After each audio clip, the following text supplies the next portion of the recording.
স্বামীর সঙ্গে ঝগড়া করে বাপের বাড়িতে এসেছি। আসার সময় ওনাকে বলে এসেছি আপনার সংসার আর করব না। তখন উনি শুধু আমার দিকে নির্বাক হয়ে তাকিয়েছিলেন। বাড়িতে পৌঁছাতেই ভাইয়া প্রশ্ন করলো, কি ব্যাপার আয়শা, তুই হঠাৎ বাড়িতে? আমি বললাম, কেন, আমি কি আসতে পারি না নাকি আসা নিষেধ? আমার ভাইয়া বলল, না তা বলিনি, তুই তো সাধারণত আসার আগে জানিয়ে আসিস, আজ বলিসনি তো তাই জিজ্ঞেস করলাম।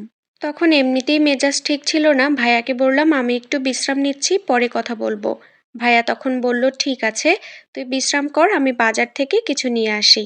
এমন মুহূর্তে ভাবি বলে উঠল, বাহ, দরদ দেখি উতলে পড়ছে বোনের জন্য।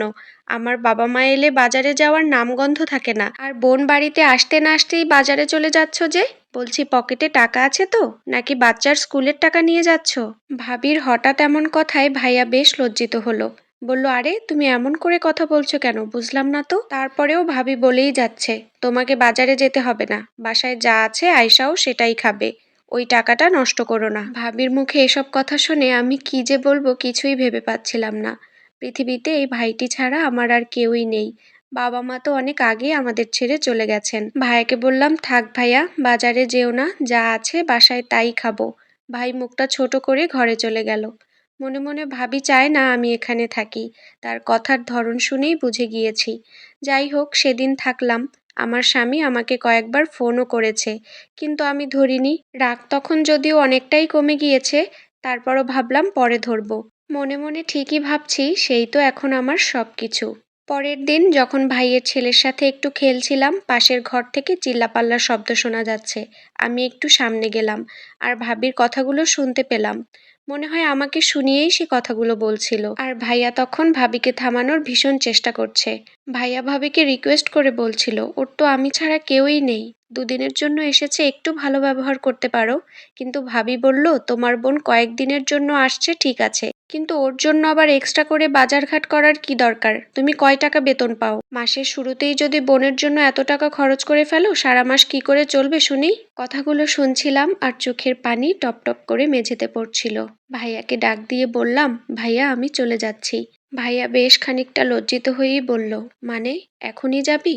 আমি বললাম, হ্যাঁ ভাইয়া, এখনই যেতে হবে। আচ্ছা ভাবি, ভালো থাকবেন, সময় পেলে আমার বাড়িতে ঘুরে আসবেন। আমার ভাবি তখনও নির্লজ্জের মতো বলল, আচ্ছা ঠিক আছে। আরও কিছু হয়তো বলতেই যাচ্ছিল, কিন্তু আমি আর ওখানে একটা মুহূর্তও দাঁড়াইনি। এরপর আর একটি কথাও না বলে সোজা স্বামীর বাড়িতে চলে এলাম। স্বামী আমাকে দেখে মিটমিট করে হাসছে। আমি একটু উচ্চস্বরেই বললাম, হাসার কিছু নেই, ভালোবাসি বলেই ফিরে এসেছি। উনি বলল, হ্যাঁ তা তো বেশ জানি। শোনো, তুমি এখন রান্না বসাও, আমি বাজার থেকে কেনাকাটা করে আসছি। আসলেই বিয়ের পরে যদি সুখের কোনো স্থান থাকে, সেটা হচ্ছে স্বামীর বাড়ি। স্বামীর বাড়ি থেকে ঝগড়া করে একবার নিজের বাবার বাড়িতে যান, বাস্তবতা বুঝতে আপনার বেশি সময় লাগবে না। কে আপন আর কে পর তা একদম স্পষ্ট হয়ে যাবে। স্বামী ভালো বা খারাপ যাই হোক না কেন, দিন শেষে সে আপনার কাছেই ফিরবে।